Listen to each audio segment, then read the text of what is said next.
We'll go ahead and start with refuge in bodhicitta.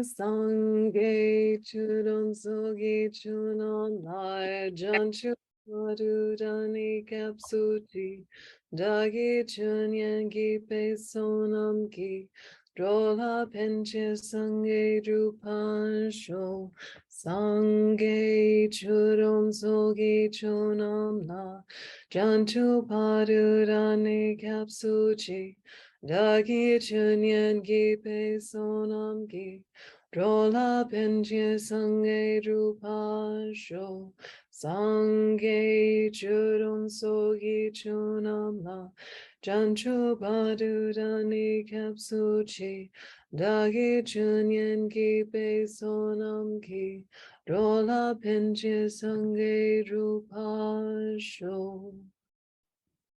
And letting the motivation sink in.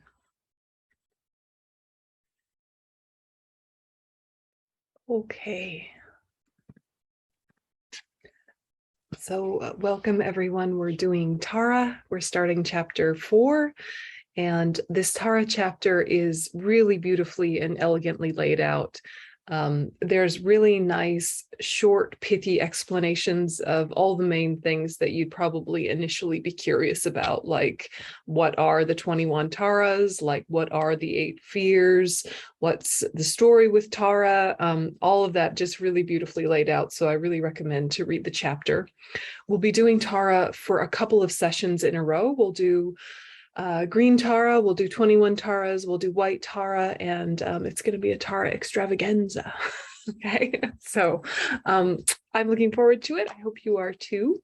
I thought there was a very pithy section right at the very end of the chapter about who Tara is or what Tara is kind of more cosmically. So I'm just going to read you straight from the text, that little section, because I think it really helps encapsulate the whole concept. Okay, so it says the mother of all the victorious ones. So Tara is also called mother of the victorious ones because just as a mother gives birth to her children, Tara gives birth to all the Buddhas. The ultimate meaning of Tara is the transcendental wisdom of non-dual bliss and emptiness, the culmination of both the method side of the path and the wisdom side, fused in one mind. This is synonymous with the clear light, the Dharmakaya or truth body of the Buddha. This transcendental wisdom is called non-dual bliss and emptiness because it is characterized by 3 things. It is realized emptiness, it experiences great bliss, and it has the feeling of vastness or being empty. This is the omniscient mind that sees both the absolute and conventional truth of all existence simultaneously. This Dharmakaya is the absolute guru, the real meaning of guru. It is important that we understand the word guru means much more than a human being who teaches us. Even though the Buddhas have different aspects and different names, they are all born from the Dharmakaya. In reality, every Buddha is the embodiment of this absolute guru. One manifests in many forms, many manifest in one form. When this manifests in an ordinary aspect as the conventional guru, this is the absolute guru appearing as the Lama we directly receive teachings from. As Kedrup Sangayeshe explained, before the guru, there is not even the name Buddha. First, we meet the guru externally and separately. After receiving teachings, we listen, reflect, and meditate on the path that is revealed by this guru. On the basis of correct devotion to the guru, we gradually actualize the complete path and remove our obscurations. When that happens, we meet the guru mentally. By gradually actualizing the path and achieving the Dharmakaya, we achieve the absolute guru. So all the Buddhas are born from the absolute guru, the Dharmakaya, the transcendental wisdom of non-dual bliss and emptiness, which is the actual meaning of mother. This transcendental wisdom, this completely pure, subtle mind, manifests in this female aspect that is labeled Tara. Okay. So I think that there's something really important by thinking about the relationship between the concept of wisdom and the feminine aspect of Buddhas. So whenever you're seeing like mother or female aspect or wisdom references, I think that it's interesting to explore what's being pointed at. And it's also interesting to explore that Mother Tara is called Mother Tara, but in other commentaries, she's Venerable Arya Tara, venerable indicating that she's actually a nun. She's a monastic, despite her hair and her fancy clothes. She is a renunciate with celibacy. And one of her feet is out, ready to leap to the aid of sentient beings, but the other foot is drawn in, showing her complete control, renunciation, and subjugation over all negative states of mind, like desire and attachment. So how is she mother and a renunciate? This is very confusing. We're talking about this kind of metaphoric female energy, the womb-like space of potentiality. Yeah, so in Tantra, there's a lot of references to feminine and wisdom being related. And the reason for that is the feminine reproductive system is a space of potentiality. And it's a space where nothing necessarily has been born, but it could. It's a place where things could be born from. And so this is analogous to the space-like emptiness, which is filled with potentiality. Does that make sense? It's kind of the way these get layered together. And so all the Buddhas are born from Tara, or born from Prajnaparamita, or born from wisdom itself, meaning there would be no Buddhas unless things were empty of inherent existence and realized as such. And that the absolute guru, the ultimate Tara that we're talking about, this non-dual wisdom of bliss and emptiness, is a concept that keeps getting repeated in Tantra, and it can be kind of far out. But when we're talking about the transcendental wisdom of bliss and emptiness, this is the Tantra way of explaining method and wisdom. In the Sutra tradition, we say method, compassion, loving kindness, patience, all the really tangible, practical, deep, but intellectually easy enough sort of side of the path related to our response to relative truth. And wisdom is the wisdom realizing emptiness. Yeah, method, wisdom, simple-ish, right? Then in Tantra, same wisdom realizing emptiness, but the method side is all of those positive characteristics like loving kindness, compassion, etc.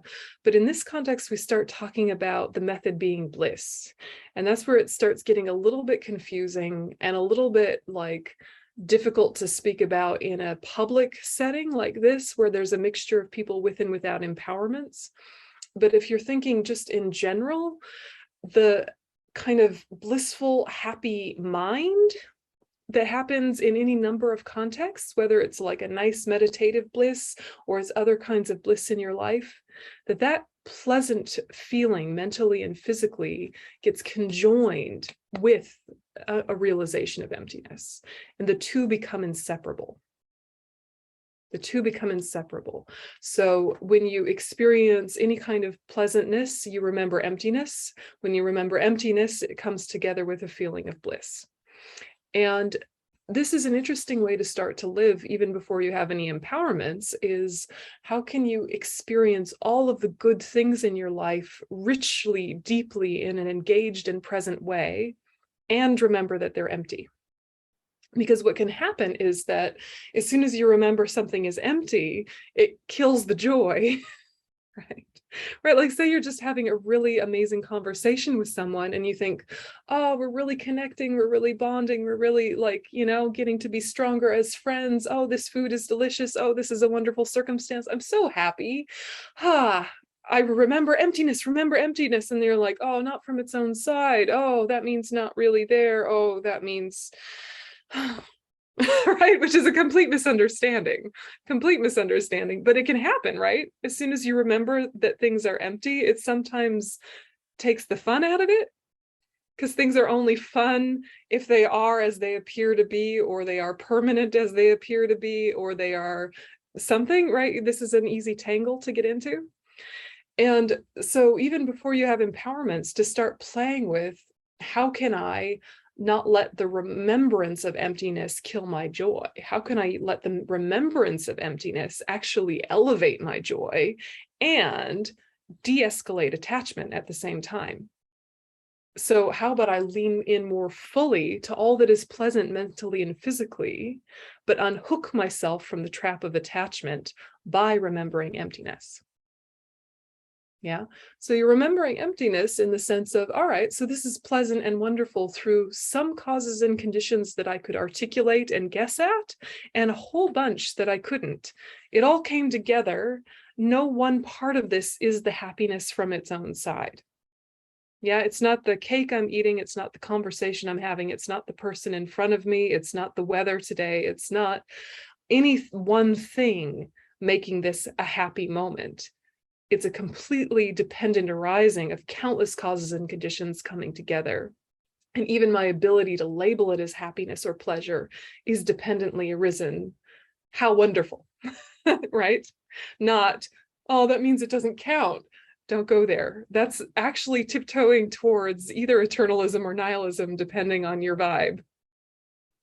But it kind of can happen, can't it? When you're trying to either work on renunciation or work on the wisdom realizing emptiness in your everyday life, bringing in those realizations unhooks your attachment, but sometimes also unhooks the pleasure. And what we want to do is kill the attachment, keep the pleasure. And that very fact reinforce your understanding of emptiness. Questions? Thoughts? I was just thinking when something happened to you, as you want to point the emptiness of inherent existence. It's sometimes it's more easy to when you are sad. Like I was in the train and I saw a man beside me. He was suffering because of a wound he had, and I was thinking, and I don't know. I said, "Oh, it's like me. I had something like on my arms," and I was like tears coming out, and then it was like I was released. I said, "Those are empty. Like don't." Grasp to it. Don't say that it's me, it's you. We are all suffering, and somehow it was like I was not happy but released. But I think it's more difficult for me, like as a practitioner, like I began to see what it's all about. I think when I'm happy, I want to take it, but it's more easy when you're sad. You say, "Oh, it's good that you feel the sadness because you had it," and then you say, "Oh, all it's empty," and it's like you're really. Well, because with happiness, you want to know how to replicate it, right? With happiness, you want to say, okay, what just happened? Because that was great. What just happened? So it must have been that the cafe was that really good temperature, and it must have been that it was that time of day where it wasn't too busy, and it must have been this, and this. So if I have those things together, it's going to work next time exactly the same way, because those are what made it good. And we never know the whole story of what made it good. Yeah, we grasp onto a few key elements that, are surefire ways to get a bit of pleasure because they have often enough. Yeah, and we have that kind of intermittent reinforcement like Pavlov's dog, where it works often enough that we assume it always will. Yeah. And so remembering emptiness frees you up to have more pleasure more often, because you think any number of ingredients could be labeled as this is happiness. I can relabel and relabel and relabel any number of things, and also bring in mind training to do that as well. And as long as I keep my feet on the ground and I don't kind of get flaky with it, this is really enriching practice. Yeah, there's of course a way to get flaky with it, where you start labeling things that are just so dissonant. You say, no, this is good, and it's like, it's not good. It really isn't good on the relative sphere, but you're like talking over the top of your common sense. We don't want to do that. But if you're thinking like, all right, say, the example I always give about moving house is frustrating and annoying, but if you're lifting the same amount of weights on purpose to make yourself strong, that same experience gets relabeled as this discomfort is making me stronger. And then gradually, this discomfort makes me happy. And then gradually, I don't even call it discomfort. It's just a physical sensation that I'm used to now. Yeah. So remembering emptiness is remembering possibilityness. Yeah, like potentialityness, this kind of thing. Yeah, where it's not exactly as it seems, but I'm acknowledging how it seems. That there are countless causes and conditions, and yes, some of them I can replicate and be, fairly certain I'm going to get a similar result, but it's not going to be all the same factors. And I don't have control over all the factors. So with pleasure, it is definitely harder because we really want to think, I found the secret ingredient to be happy. It's all those things that just happened when the moment was great. And then we do all those same exact things again, and somehow it doesn't work. This can prove emptiness to us, but what it usually does is just makes us sad and blame some one condition and say, you didn't hold up your end of the bargain, you cup of tea. You were supposed to augment this moment and you failed. Right. Yeah. So Tantra is an interesting thought experiment, but even before you're fully in, you can start kind of wondering about that kind of psychology of holding on to the parts that are useful and letting go of the parts that aren't. In the chat, there was a question that says, can you give more detail on how to keep the pleasure? And the thing is you can't really keep it longer than the karma has potentiality to throw. It's just that sometimes we kill the potentiality of that joyful moment by sprinkling in different things that kind of suffocate its growth process. So really imagine karmic seeds as being like seeds. It has the potential for a certain lifespan, and whatever causes created that karmic seed's potentiality, you can't add to its potentiality. You can only burn it, yeah, or exhaust it through experiencing it, both good seeds and bad seeds. Now, that said, if you're having a positive seed ripen for happiness and its potency is finishing and ending, you can ripen another one right on its tail, and you can have back-to-back good seeds and move from happiness to happiness to happiness to full enlightenment. But the main thing that waters positive seeds are positive states of mind, which means you have to be mindful enough to maintain positive states of mind to continuously water positive seeds. Yeah. And we all know you can stay mindful for however long, but then you're going to get distracted and still be kind of riding the wave of a previous seed, feeling generally content, but also distracted. And the longer you're distracted, the more old habits have the chance to rear up and water seeds for suffering. Yeah. Questions, thoughts? Yes, I just really wanted to thank you for pulling all of those ideas together in the way that you just did, because I've never heard them brought together in that way.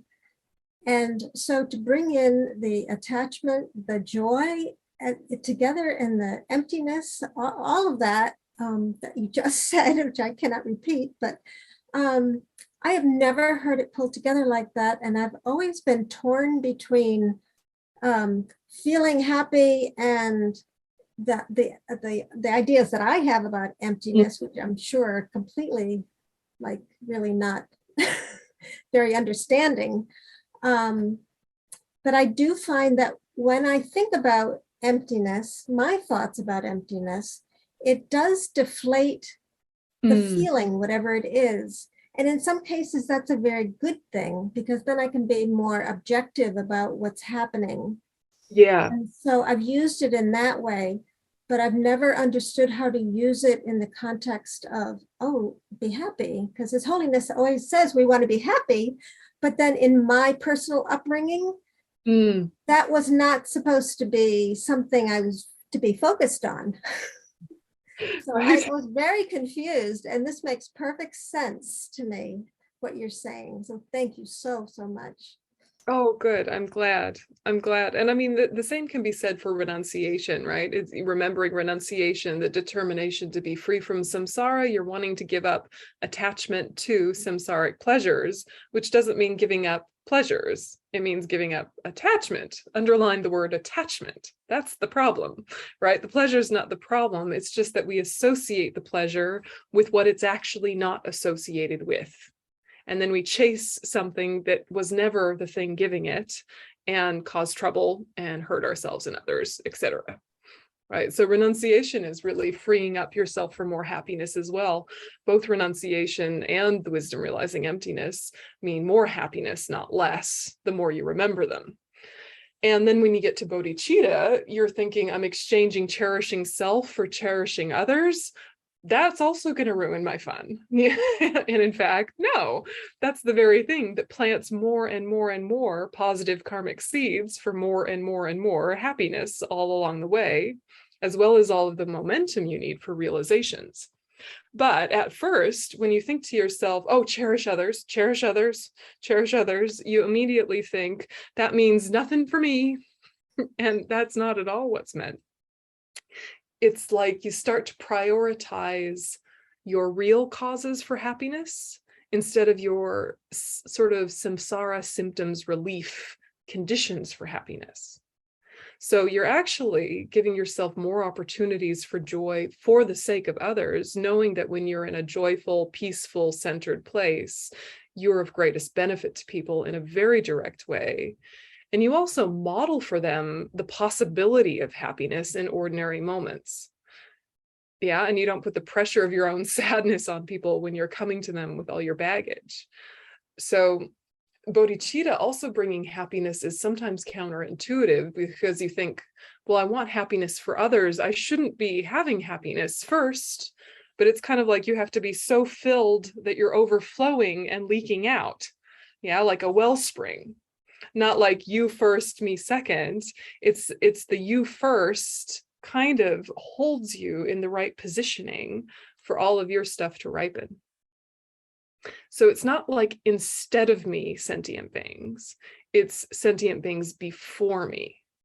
And just by thinking sentient beings before me widens your focus, which puts all of your problems of this moment into the correct perspective, and they immediately become more manageable. Yeah. It's an interesting thing to look at with bodhicitta, because as soon as you are having like a bad day with a couple things going wrong that are genuinely going wrong in the relative world, you know, you got a headache, right? Or you're like having a digestive issue, or your boss is being mean, or whatever is happening, it's happening. And as soon as you think of others, how they're suffering and what they need, your own problems shrink to the correct proportion. And you think, yeah, those things are still happening, but actually they're not worrying me as much because I have bigger fish to fry. Yeah. I've got more on my plate than just my own stuff. I'll come back to my own stuff in a moment, but let's just kind of expand the vision outwards, because self-cherishing is what narrows it in and kind of suffocates all of your creativity and makes you kind of insular and kind of just small in your mind and kind of foggy. Yeah, as soon as you can open the mind back up again, then there's a lot more flow and flexibility.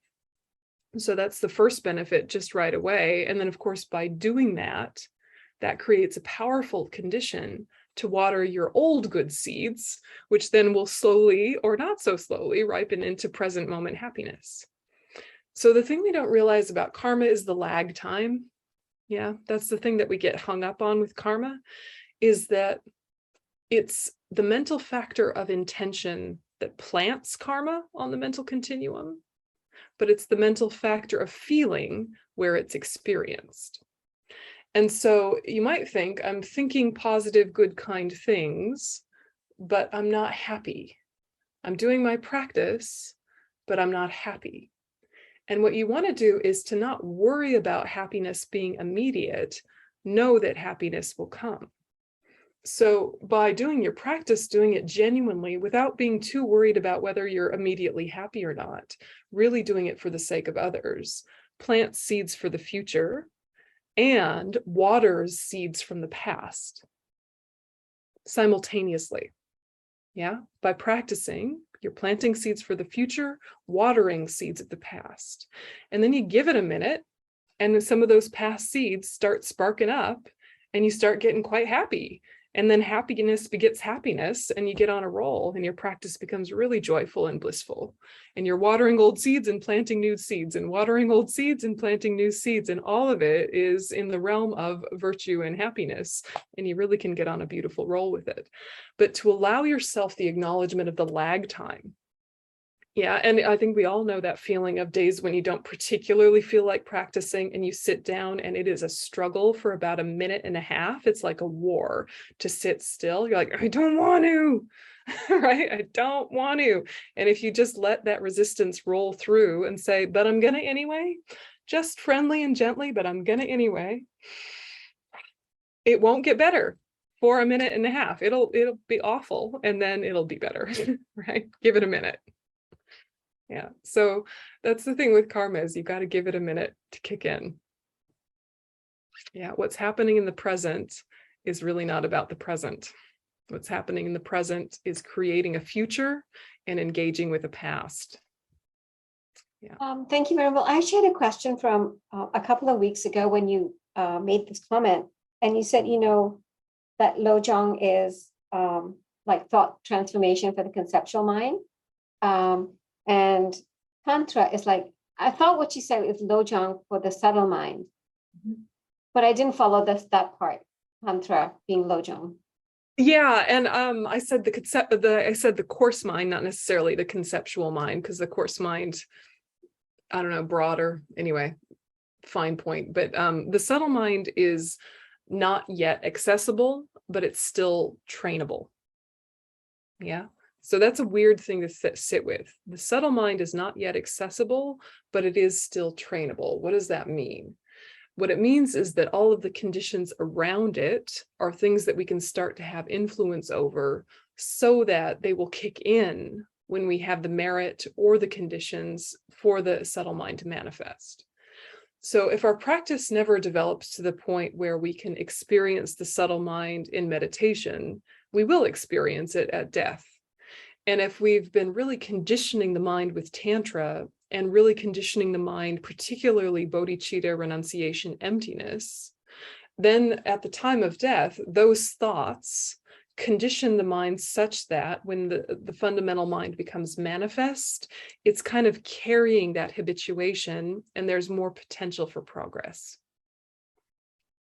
Yeah, I thought that was so fascinating what you just said. I never thought about, I just am like what you said, like the subtle mind is inaccessible. And I feel like I'm going through the motions and doing my Vajrayana practice. But now I think I, at least feel like the benefit is that even though I have no access, but it's conditioning, like it's just, doing all those visualizations or whatever, something may happen. Totally. And I mean, and in the middle, right? So you've got the coarse mind, the subtle mind, and the extremely subtle mind. That subtle mind we are aware of during our dreams, but sometimes it's not lucid. It just passes us by and we think, I had a weird dream. But every once in a while, we do have a lucid dream. And when you're having a lucid dream, you can start to choose practice. That is a very good sign. And that's something we might even be able to start playing with as we are at our level right now. And so starting to work with the subtle mind, not the extremely subtle mind, which will only be accessible at the time of death, that one is very interesting because that'll be akin to the Bardo state. And if we cannot believe our own projections while we dream, we're less likely to believe our own projections in the Bardo. And if more than that, we're able to transform our projections into kind of wholesome projections related to Tantra or Sutra or anything Dharma related, that will hold us in amazing stead. So if you wanted to start working on some dream yoga, that's always a fun kind of side project. Yeah, I'm just so excited that the subtle mind can be conditioned, Right? like even not knowing what I'm doing, something good is happening. It's like kind of making everything conducive for it to be workable, Yeah. Yeah, Christine. Oh, hi, Ven Yönten. So, someone once said that when the clear light mind of death appears, after all of the dissolutions and all of that, and but that mind has to be trained. That mind isn't. So, is that what you're talking about here? And that's the very subtle mind. I'm assuming that you're talking about. Yeah. Right. And Yeah. so it is, I mean, at this point, I'm just hoping for the best rebirth possible. Yeah. So how is it, what can I do in this life to hopefully have the best rebirth possible in the next life? I must have to do something to that extremely subtle mind to make it so that that is what gets produced in the Bordeaux. So what is it? Is it all the practices that I'm doing that's already working on, it conditions the very subtle mind as well? Yeah. And, so I guess just sort of a side note in case anyone got lost. So when I'm saying the subtle mind, generally, I mean the extremely subtle mind, the clear light mind, synonymously. Oh, Yeah. okay. So Okay. there are three levels, right? There's the coarse mind, the subtle mind, the extremely subtle mind. Usually when I say subtle mind, I'm meaning that last one because we don't really talk about the middle one very often. So in the context of Sneha's question, I was talking about the extremely subtle mind. And in your question, I'm talking about the extremely subtle mind, Okay. That's which what I is wanted to. also called the clear light mind. The clear light mind, right. Okay. And that extremely subtle consciousness, or the fundamental consciousness that arises naturally at the time of death, we don't have to manufacture it, but what we're trying to do is then recognize it. So just like with the two kinds of dharmakaya, there's the fact that the mind is empty of inherent existence. That's natural. We don't have to do anything about that. That just is. That's our natural Buddha nature. But then there's the part of the mind that has to recognize that. Yeah. So it's not enough to just have the mind be empty of inherent existence. You have to recognize that. You have to realize that directly. And so the way in which you do that is just in your life, you're trying to study emptiness. You're trying to condition your mind to be very, very habituated to bodhicitta. And then when the clear light mind manifests, hopefully there is also the recognition. And another way to reinforce the recognition is to do things like the 8 stages at the time of death meditation with the visualizations. And when you do those visualizations, they live in the realm of imagination, and part of you doubts, is that really what's going to happen? But a lot of meditators, a lot of ordinary people, a lot of people who have had strokes or near-death experiences say, yeah, no, that's what happens. And maybe even we've caught a couple stages in certain moments in our life. Like sometimes you'll catch the mirage vision, sometimes you'll catch even billowing smoke. Regardless, if you kind of manufacture those in the realm of imagination, even if it's not precise, if that's familiar enough, then at the time of death, there's part of you that'll say, oh, that's it. It's empty of inherent existence. Yeah. And what is the mind that realizes the emptiness? Is that the clear light mind, or what mind can realize Depends that? on what level. Yeah, it depends on what level. So right now it has to start as a thought. The point of this is that I think that we get too magical about how we think about perception. The way to perception is through conception. Yeah. The way to realize something directly, perceptually, in an unfabricated, unconditioned way is to think about it a lot.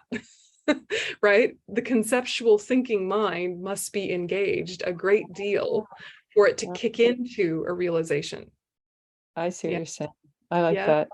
Yeah. So it's just repetition and merit. Yeah. Repetition Make and it till you make it. It is, but it's also, you don't fake the intellectual understanding. That's just raw intelligence, merit, study, repetition. I mean, the visualizations, though. Yeah, the visualization, you fake it, but with the visualization, you can read the text description and visualize quite, similar to what it will be. And then you bring in your intellectual understanding of emptiness to it. Yeah. But the thing is, in Tantra, it's a lot more fun because what you're doing is you're visualizing, say, Tara, and then remembering she's empty of inherent existence. You don't have to think, what does my mind look like in the clear light state? What does my mind look like in the fundamental state? You just think, Tara appears and she is empty and it is blissful. Yeah. Or Medicine Buddha, or Manjushri, or whoever, right? Pick your fave. Yeah. Appears while empty. So the appears is less important than the recognition that it is empty. Yeah, and in all of the tantric sadhanas, that's repeated concept again and again. Things arise out of emptiness. As this, they dissolve back into emptiness. They arise, they dissolve, right? So don't get too fixed on the appearance. Get really used to the remembrance. It's empty. That's more important. And all of it is very important that you think, why am I doing this? Right? The only reason for Tantra is bodhicitta. Yeah, otherwise you can just stick to the sutra path. But because of the urgency of the need of sentient beings, you need to practice Tantra. Now, of course, some schools of thought will say it's also for your own sake. It's not just a bodhicitta reason that you actually can't achieve the fully enlightened state without Tantra. There are some schools of thought that believe that, and I think it's an interesting thing to play with, possible. But regardless, we're already Mahayana practitioners, and so we already want to do our path for the sake of all sentient beings. So all sentient beings could use us to get our act together. The quickest way is Tantra. So having that aspiration then makes you turn back to the beginning and make sure that that foundation is solid. Yeah, that highest aspiration should make the beginning even more important than it used to be. If it was just for you, you could be like, yeah, renunciation's a good idea. I'll look at it sometimes. But anyway, I like bodhicitta. That seems really warm and friendly. I like that. Or I like wisdom. That's really interesting intellectual discussion. Yeah, I like that. But anyway, everything in its own time. But if it's for others, you really need to have your act together, right? It's got to be solid foundation. You don't want to mess around. Yeah. Questions or thoughts? More Tara? Ready for Tara? Oh, Ladan, go ahead. Yes, when we are doing imagination, for example, for Tara or Manjushri or others, I heard that everybody says that you need to imagine it like from light. It's transparent and light. Is it helping us to say that it's empty of inherent existence? Or is it for us to know that they are not like flesh, like us? Is it like empty of inherent existence and light and don't mix those two too much. Everything is empty, Ladan. Everything. Yeah. So it's not like because it's made of light, it's empty, but the things made of flesh are not empty. We are also empty, even though we're big, bags of bones, right? So yes. you're remembering emptiness so you don't get hooked on it, thinking it's coming from its own side, right? So what is our body built of? It's built of the sperm and egg from our parents and all the things we've eaten and all the things and all the things. What's the body of the Buddha created out of?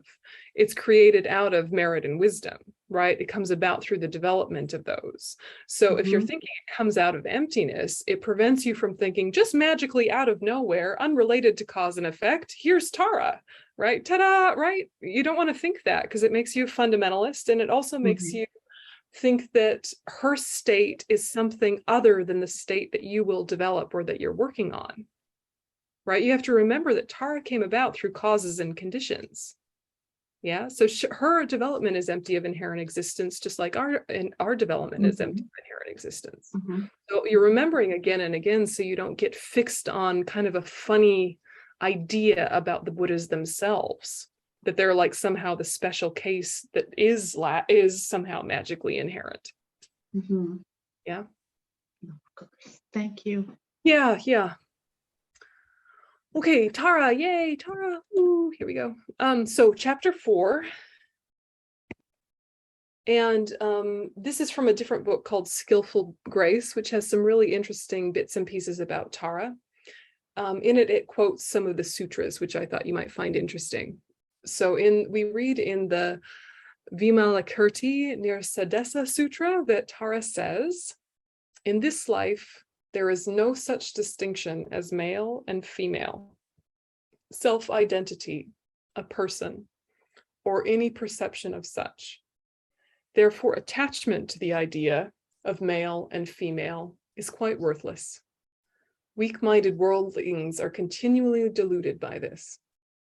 However, the sutra goes on to record the following vow by Tara. There are many who wish to gain enlightenment in a man's form, but there are very few who wish to work for the welfare of sentient beings in a female form.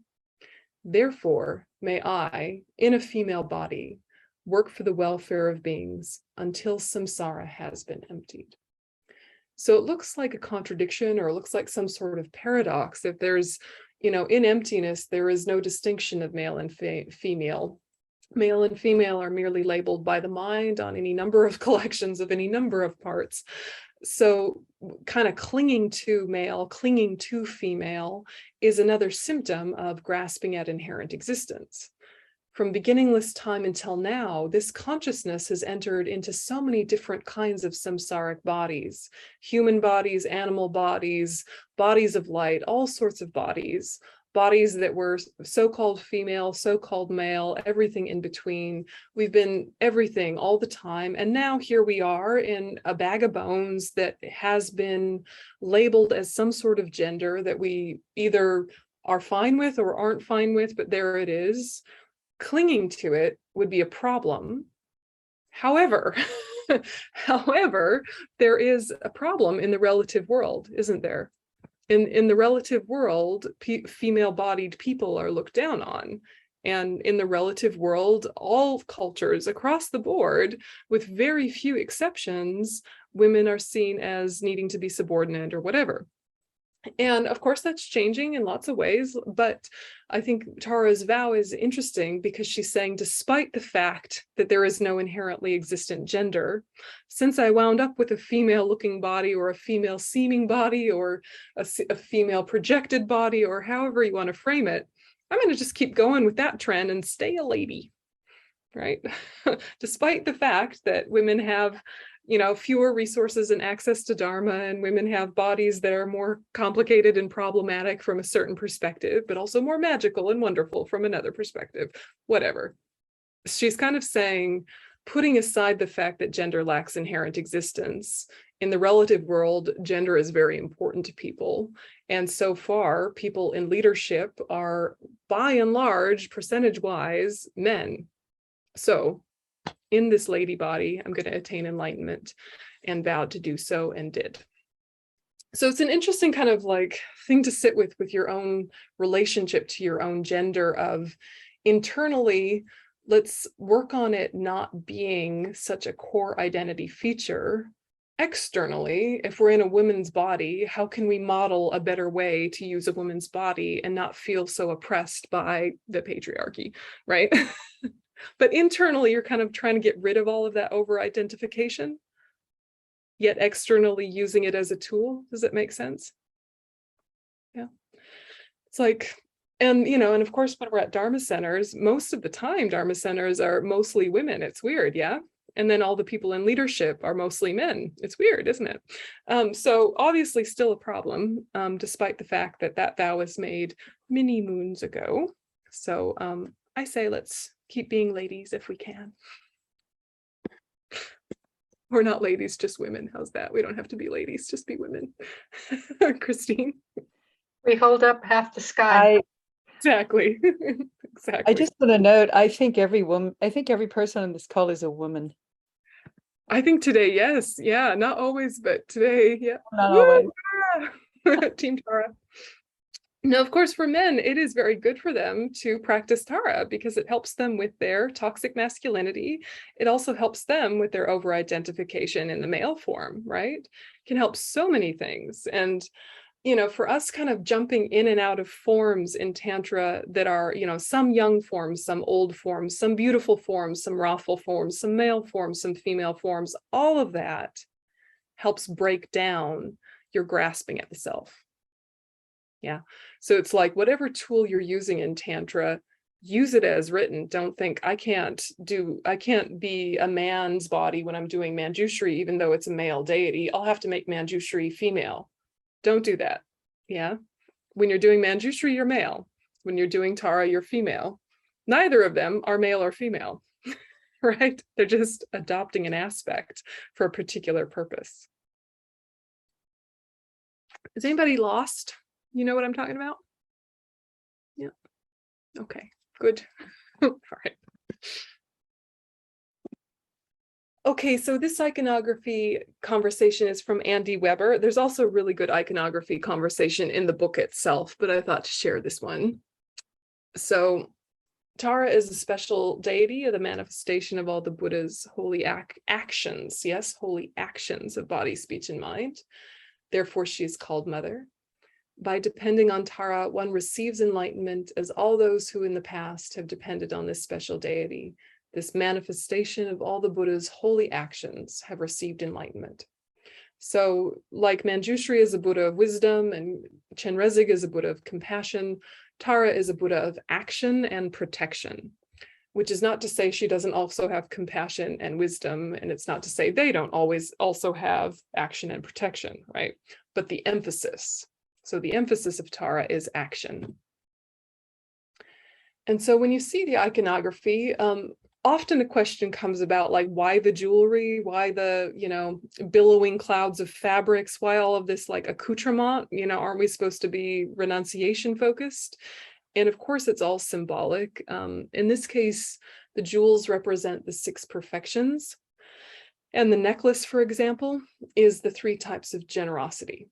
So, and the anklets and armlets are discipline. So each of the things that she's wearing is representing one of the 6 perfections. And the green color represents the wind element and indicates the speed through which Tara responds, that leg out ready to leap to the aid of sentient beings. And the right hand shows the gesture or the mudra of fearlessness and granting refuge. The left hand shows the gesture or mudra of bestowing blessings and guidance. And she has Dharma wheels in her hands in this depiction, but not always. Holding the stem of an Utpali flower between the thumb and ring finger. And an Utpali flower is just a blue lotus. It shows knowledge of the 3 times. And the 3 fingers up represent the 3 jewels of refuge. And this also indicates her supreme enlightenment and union of method and wisdom. So Tara's mantra is one of the ones that is said to be very useful in protecting when things are really difficult in real time. Like if you're having a serious traffic situation and it's really scary, or you're in a really unsafe situation, like it's an earthquake or there's a thief or whatever, Tara is said to be very, very useful, particularly in those contexts and for overcoming the 8 fears. So let's see. First, we'll just look at it. So here's the Tara mantra garland, which should be visualized 3-dimensionally, standing upright. And it's Om Tare, Tu Tare, Ture Soha. And sometimes you'll see it depicted within the mandala, like in this picture. And this kind of helps you look at it standing upright, yeah, like that. But when you're looking at Tara's mantra, don't see it as moving like this, but imagine that you can see all of the syllables simultaneously. Yeah, so you're not visualizing it, moving it like this is moving, but imagine you're able to see every single syllable. So for those with the empowerment, you visualize them facing inward, arranged counterclockwise in the manner of reading them, and the light is moving in and out. Okay. So the short praise that you'll see in the Chittamani Tara Puja kind of gives a good summary of what the mantra means. So this short praise is, Om, I prostrate to the goddess foe destroyer, liberating Lady Tara. And that's basically what Om means, although always means enlightened body, speech, and mind. Homage to Tara, saviorous heroine, with Tutare, dispelling all fears, granting all benefits, with Ture, to her with sound Soha, I bow. So that's kind of a good summary meaning of the mantra right there embedded in that praise. And that praise is a really nice praise to do as part of your practice if you like it. So Om, as always, is Tara's holy body, holy speech, and holy mind. And then the Tare Tutare Ture contains the essence of the Four Noble Truths. So the essence of the Four Noble Truths, basically suffering and its causes are eliminated. Then the second two noble truths, cessation and paths, all the suffering is completely overcome and liberation is achieved. So that Tare is the release from samsara, basically meaning the female one who releases, and it shows Tara's function. So sometimes you hear like Tara, the liberator, right? So releases from suffering. She gives us release from samsara. And then the Tutare is this release from the 8 fears. And it corresponds specifically to the second noble truth in that it frees us from the true cause of suffering, karma, and delusions. So freeing from the 8 fears, these are the 8 fears with some modern art. The 8 fears or 8 dangers, they're related to external things like from elements, such as fire and water and thieves and dangerous animals. But the main dangers are not external, but internal, coming from our delusions, such as ignorance and attachment. So relying on Tara liberates us from these 8 internal fears, these 8 disturbing thoughts, and as a consequence, frees us from the external dangers that arise from these disturbing thoughts. To guide us from these 8 different fears, there are 8 different aspects of Tara in this context. Okay. So the first is like the fear or danger of fire, which really is the fear or danger of hatred. So if you have a lot of hatred, you're creating the cause to experience a lot of fire in your life, whether literally or metaphorically, it's not going to end well, and it burns up all of your virtue. So from the book, Rinpoche says, Tara who saves us from the fear of the danger of fire and the fear of hatred. Hatred is the unsubdued mind that wishes to harm another being. Because it is such a violent, intense mind, it has the power to destroy all our virtue. It is compared to fire, which can destroy everything in its path. Living with anger is like having burning coal in the heart. Just a tiny spark can set off a grass fire that can destroy a city. A spark of hatred can lead to creating harm that brings retaliation and then counter-retaliation. In this way, it can destroy lives. Like a fire, hatred can rage through our life and kill our relationships and destroy any pleasures we might have. Anger can destroy everything, and therefore it's often referred to as the most destructive negative mind. By taking refuge in Tara, we can be protected from the danger of both hatred and the external fire element. It can be understood in both ways. Okay, so that premise that we're freeing from external fears and internal fears, and of course the internal one is the main thing, but why is it we have external things that are problematic in our life? It's because of our negative karma. And what kind of style they take or what kind of aspect they take is not accidental. If you've ever done teachings on the 10 non-virtues and the results of the 10 non-virtues, the environmental effect is an interesting one to look at. Like, for example, if you have a lot of harsh speech karma, then you live in very uneven terrain that is hard to grow crops on and, you know, kind of easily loses vitality and stuff like that. So I was thinking about that the other day walking around Vajrapani, and it's all very rocky and hilly and all very uneven. And I thought, okay, well, this is some ripening of harsh speech karma. Am I continuing to create harsh speech karma? You know, it's an invitation to look at, are you creating more of the same, or are you just exhausting old stuff? Yeah. And so exhausting old stuff, not creating any new, excellent, saving time. But sometimes in response to the problematic environment, we respond the same old way with another affliction, planting more seeds for the same. So Tara, like all mantras, protects the mind. And particularly, we're protecting the mind from the very things that cause outside hassles, dangers, fears. And we're also training our mind to stop doing the causes for those. Does that premise kind of make sense to you, that we're not talking about just external or just internal, we're talking about both? Yeah, and that's part of the Tara benefit. There was an interesting story. One of my friends in Australia, he was around during the bushfires that were right before the pandemic, that the pandemic sort of eclipsed their importance, but they were rather horrible bushfires in Australia right before the pandemic. And his house was under threat. And he decided to do the stay and defend, where you stay on your property and you are ready with the hoses and all of the things, and you're going to put out the fire if it comes to your house. And he was kind of semi-rural, and it was coming, it was coming, it was coming. And literally a big fireball kind of came out of the forest towards him. And he was like, oh crap, here we go. Like, it's like, it's jumped the road, it's coming. And he started reciting Tara mantra, and it split and went around his house.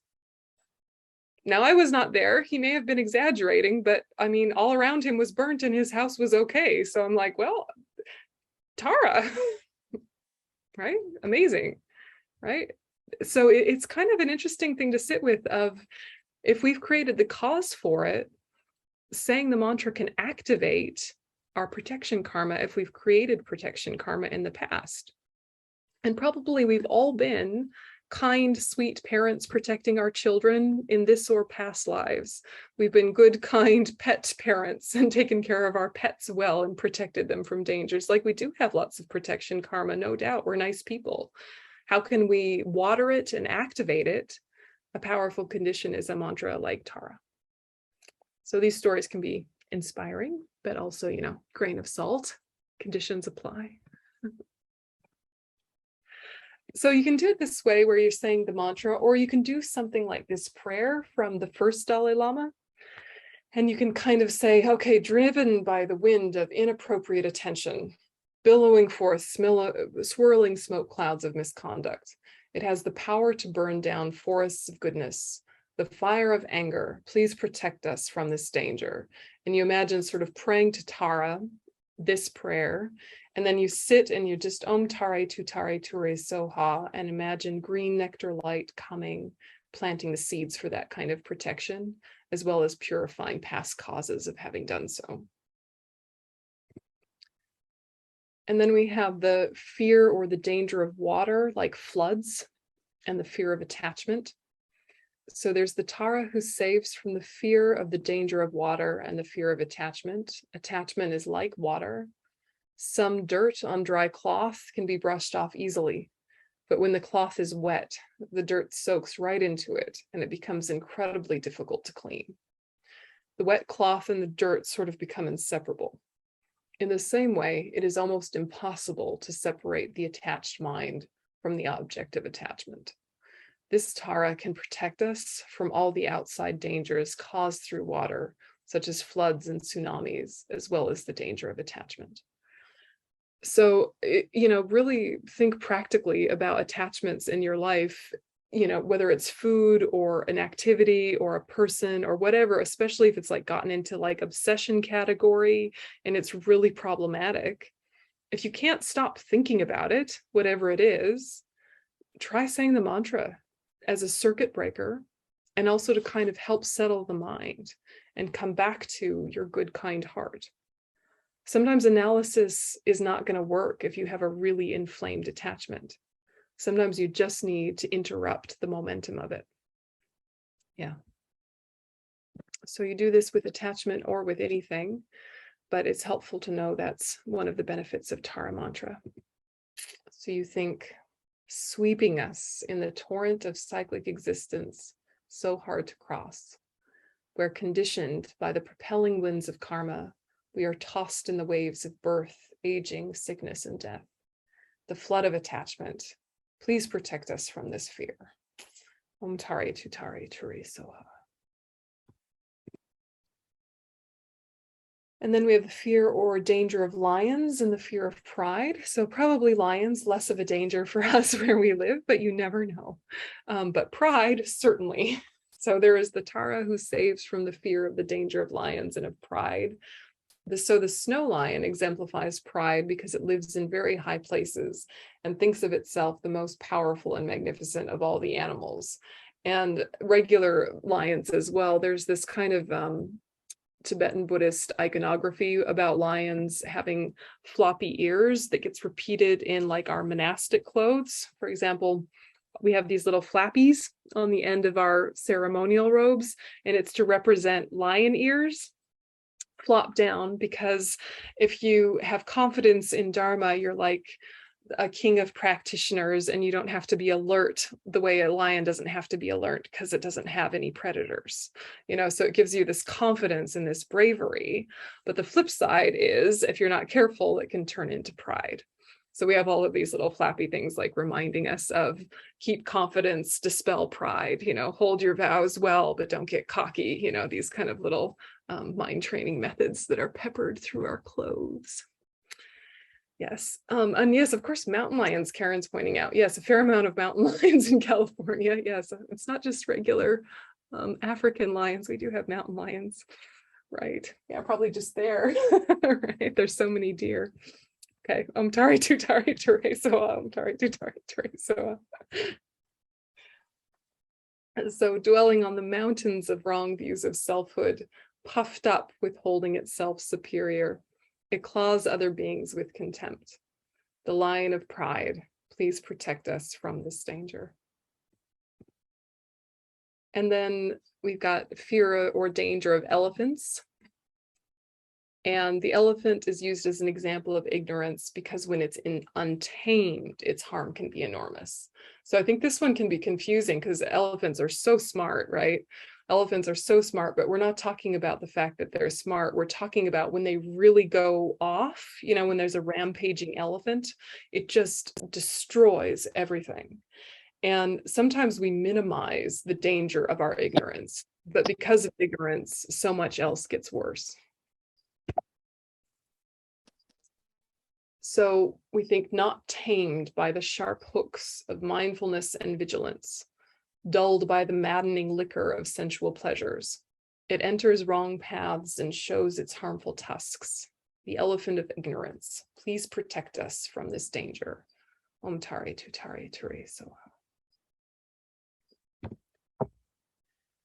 And then the next Tara is the one who saves from the fear of the danger of hungry ghosts of doubt, sometimes called the carnivorous demon of doubt. So this is translated as spirits, meaning flesh-eating spirits. So just as they can consume us, so can doubt, making it impossible to make correct, virtuous choices. So it's not about that positive doubt of like, I wonder if, or I wonder how, like there's so much good doubt on the spiritual path that's so necessary for wisdom. What we're talking about is when you let doubt eat at you and you just can't let it go or give it space, you're like nurturing the doubt rather than kind of saying, what more information do I need to decide yes or no? Yeah, when you can't decide yes or no, that kind of doubt makes it impossible to make correct, virtuous choices because you're just paralyzed with indecision. So roaming in the space of darkest confusion, tormenting those who strive for ultimate aims, it is viciously lethal to liberation. The carnivorous demon of doubt, please protect us from this danger. And then the danger of imprisonment and the fear of miserliness. Miserliness ties us to the object, making us cling to it.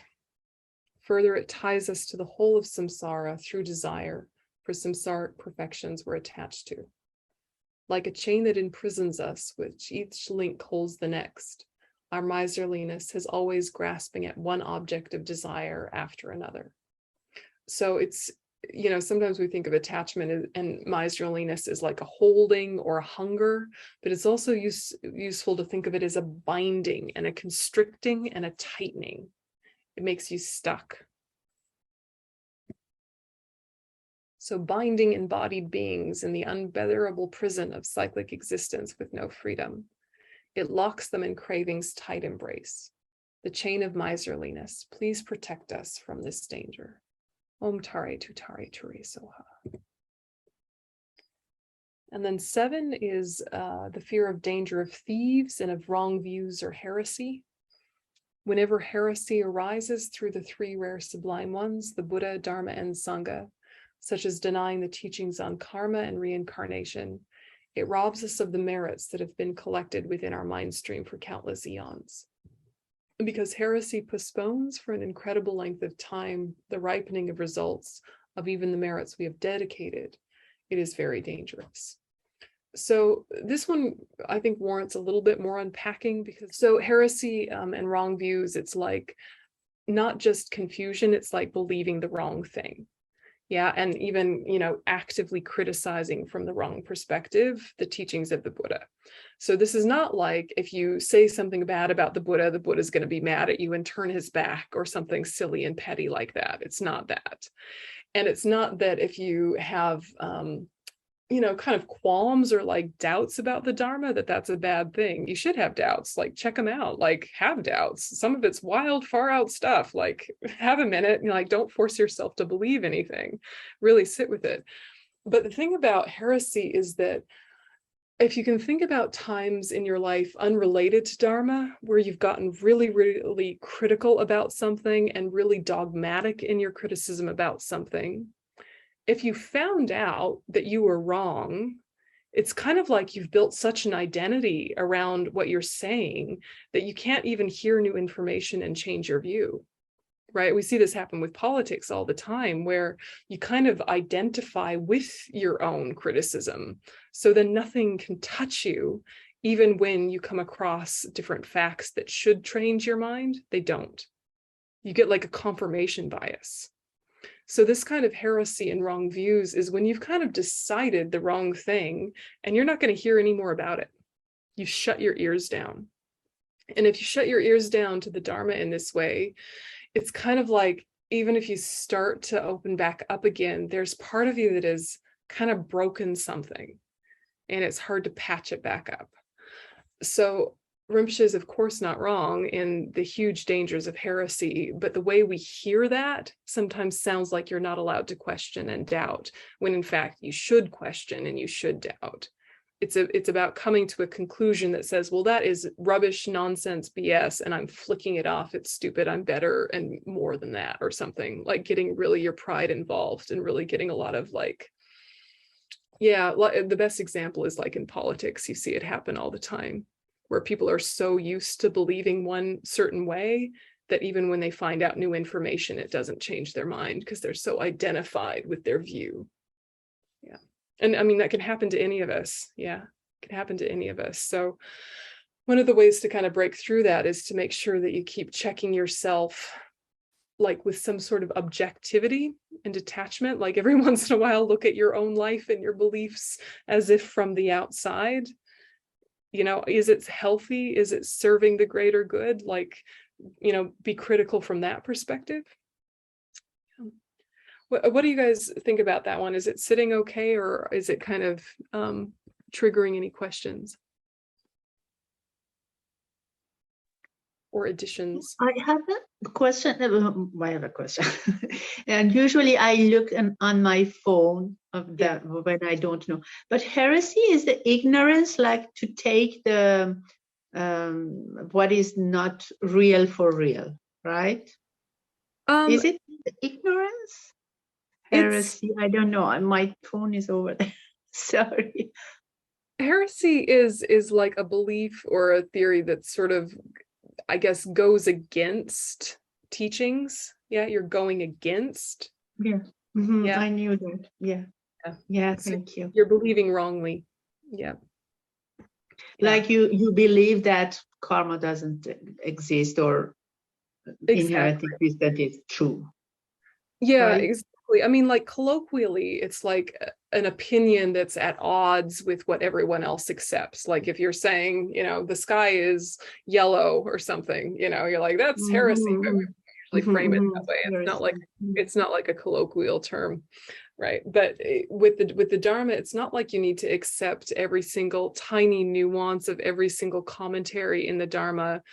It's that the core things in the Dharma, like positive actions lead to happiness, negative actions lead to suffering. And on that basis, I reinforce and strengthen my ethics. If you suddenly think, nah, that's not true. Right? I can hurt people and still be happy.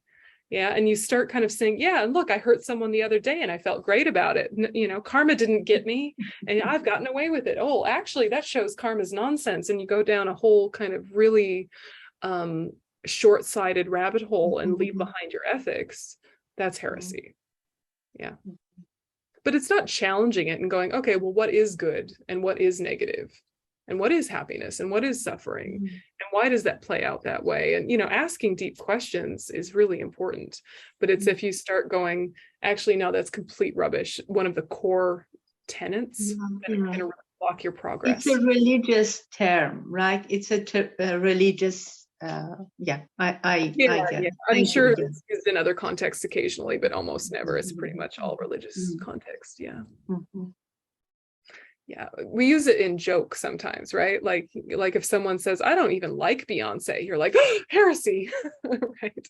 You don't like Beyonce, heresy, right? But yeah, normally religious context. Look, it's one of these things where we don't want to get heavy about it. It's about being a little bit careful that in our very useful sort of playing with ideas side of ourselves, that we don't get into the trap of really neglecting that the core values that we've adopted and we've taken on board, we believe they're useful and we actually don't need to challenge them anymore once we're kind of all in Buddhist.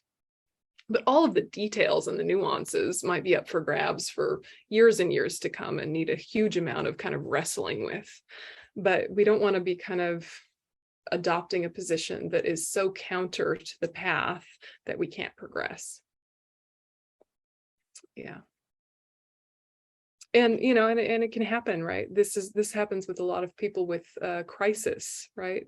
When there's a big crisis and somehow your faith isn't holding you, you start to doubt your faith rather than doubting your engagement of it or your integration of it or your understanding of it. You think the faith itself is the problem, or you yourself are the problem. So either you're a lost cause or it's a load of crap, when neither is true, right? You're not a lost cause. It's not a load of crap. You're going through a rough moment and you didn't have as many tools as you thought you did, but it's okay. You'll get through it. You know, you'll find them, you'll integrate them.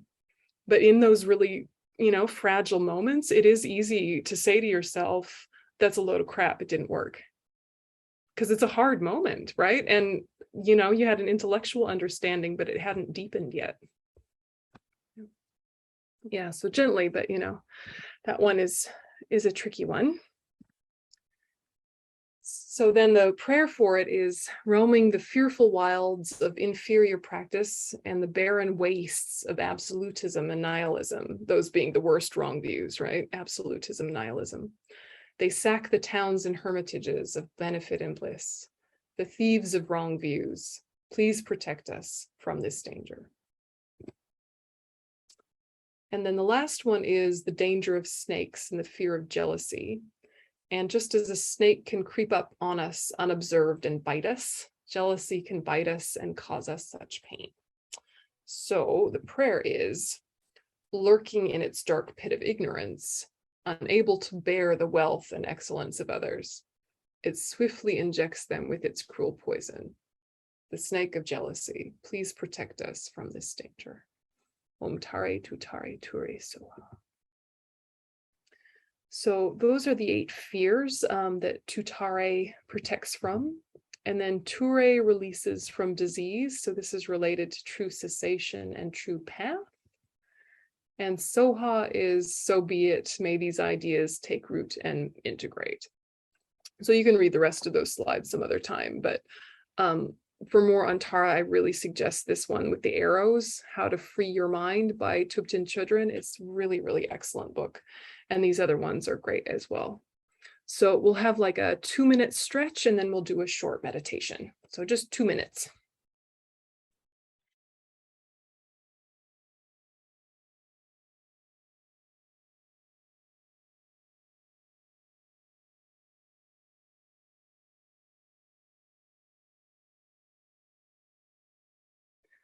So we'll do the meditation, and then on Thursday, we'll start with the meditation and do it in its slightly longer form and talk a bit more about the practice. So you want to just get yourself settled, and definitely if you're having questions arise, save them so we can talk about them on Thursday for sure. Okay, nice straight back. Settling into your space in a more meditative way. So making sure that there's tension releasing, back straightening.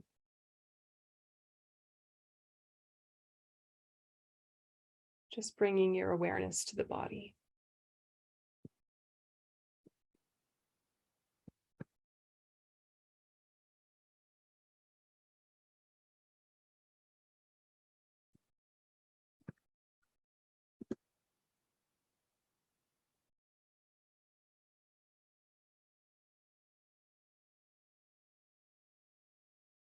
And refuge in bodhicitta. I go for refuge until I'm enlightened to the Buddha, the Dharma, and the Supreme Assembly. By my practice of giving and other perfections, may I become a Buddha to benefit all sentient beings. I go for refuge until I'm enlightened to the Buddha, the Dharma, and the Supreme Assembly. By my practice of giving and other perfections, may I become a Buddha to benefit all sentient beings. I go for refuge until I'm enlightened to the Buddha, the Dharma, and the Supreme Assembly. By my practice of giving and other perfections, may I become a Buddha to benefit all sentient beings. May all sentient beings have happiness and the causes of happiness. May all sentient beings be free from suffering and the causes of suffering. May all sentient beings be inseparable from the happiness that is free from suffering. May all sentient beings abide in equanimity, free from attachment for friends and hatred for enemies. Reverently, I prostrate with my body, speech, and mind. I present clouds of every type of offering, actual and imagined. I declare all my negative actions, accumulated since beginningless time, and rejoice in the merit of all holy and ordinary beings. Please remain until the end of cyclic existence, and turn the wheel of Dharma for living beings. I dedicate my own merits and those of all others to the great enlightenment. This ground, anointed with perfume, strewn with flowers, adorned with Mount Meru, 4 continents, the sun and the moon. I imagine this as a Buddha field and offer it. May all living beings enjoy this pure land. Yedam Guru Ratna Mandala Kamniyatayami. And so visualize Tara in the space in front. And first think of all the transcendental wisdom of non-dual bliss and emptiness, of all the Buddhas, which fully sees all existence. This is the holy mind of the Dharmakaya, the absolute Guru. Just as sentient beings act under the control of anger and attachment, Buddhas work for all living beings under the control of compassion. At this time, the holy mind of all the Buddhas, the absolute Guru, manifests in this particular form of Tara. With 1 face and 2 arms, she is in the aspect of a very beautiful 16-year-old girl. Her face is very beautiful, with a slight smile. Her eyes are not open widely, but are fine and a little rounded, very loving and compassionate. When we look at Tara, her eyes express compassion toward us, that like the look of a loving mother gives her only child. Her hair is very dark, half down and half tied up. The center of her hair has an utpala flower as a crown. A tiara fastened in her hair is adorned with jewels, the central one being a ruby, symbolizing Amitabha, the principal Buddha of her Buddha family, the Padma or Lotus family. Her right hand rests on her right knee, palm outward, in the mudra of granting sublime realizations, indicating her ability to provide beings with whatever they desire. Her left hand at her heart holds the stem of an utpala flower, with her thumb and ring finger together, symbolizing the unification of method and wisdom. and the other 3 fingers raised, symbolizing Buddha, Dharma, and Sangha. Her right leg is extended, showing she was always ready to rise up and come to the aid of those who need her, while her left leg is drawn up, showing her renunciation of worldly desires. She has a moon disk behind her. She is adorned with the complete holy signs and exemplifications of a Buddha. On her forehead is a white Om, the essence of the holy Vajrapani. At her neck, red A, the essence of the Vajra holy mind. At her throat, a blue Hum, the essence of the Vajra holy mind. And so stabilize Tara in the space in front, or just a general impression of radiant green light.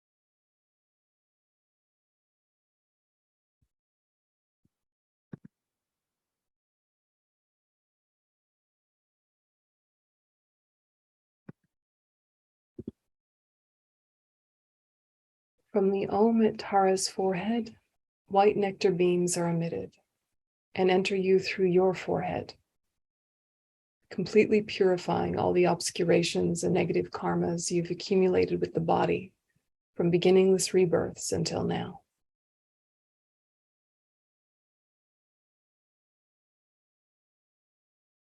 From the Ah at Tara's throat, red nectar beams are emitted and enter through your throat, completely purifying all the obscurations and negative karmas accumulated with your speech from beginningless rebirths until now.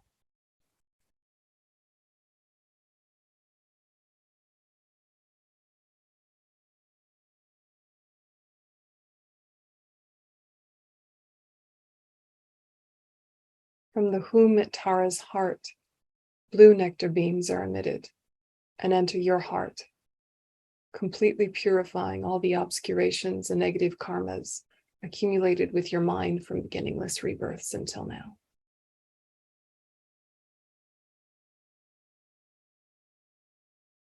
Out of compassion for you and all living beings, Mother Tara has purified you. And so stabilize the visualization. White light to the forehead, red light to the throat, blue light to the heart center. From her to you, purifying body, speech, and mind.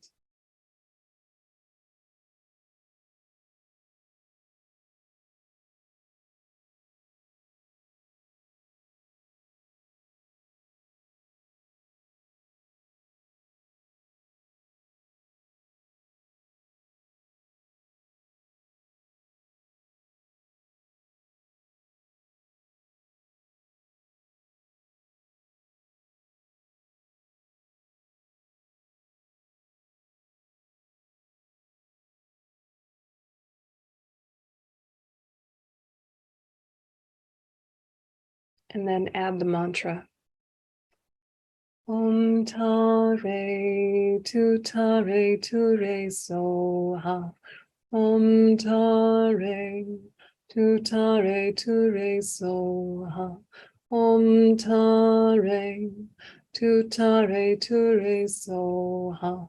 Om Tare Tu Tare Tu Re Soha. Om Tare Tu Tare Tu Re Soha. Om Tare Tu Tare Tu Re Soha. Om Tare Tu Tare Tu Re Soha. And continue the mantra under your breath together with the visualization.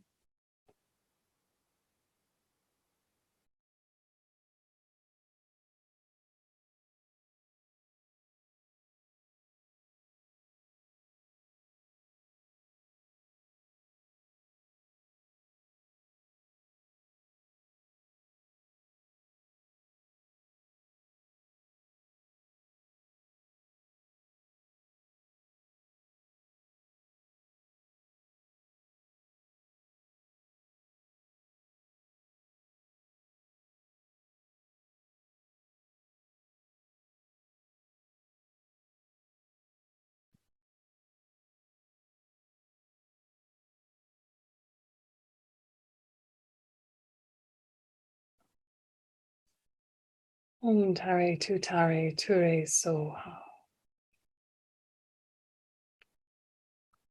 And think without a delay of even a second, may I become Tara. And in each second, free uncountable numbers of living beings from all their sufferings and lead them to full enlightenment. Because rather than following the selfish mind, you are using your life to serve others. Because of your attitude of bodhicitta, Tara is extremely pleased. She melts into green light, enters through your forehead, and absorbs into you. And think my body, speech, and mind have become Tara's Vajra body, Vajra speech, and Vajra mind. Or if you don't have the empowerment, just blessings. Planting the seed to actually achieve Tara.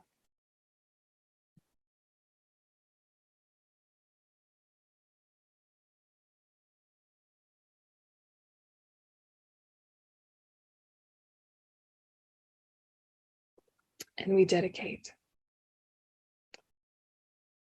Due to the merits of these virtuous actions, may I quickly attain the state of a Guru Buddha and lead all living beings without exception into that enlightened state.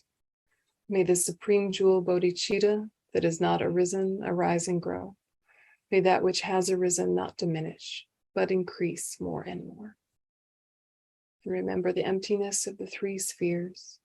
Agent, action, and object lack inherent existence because they dependently arise.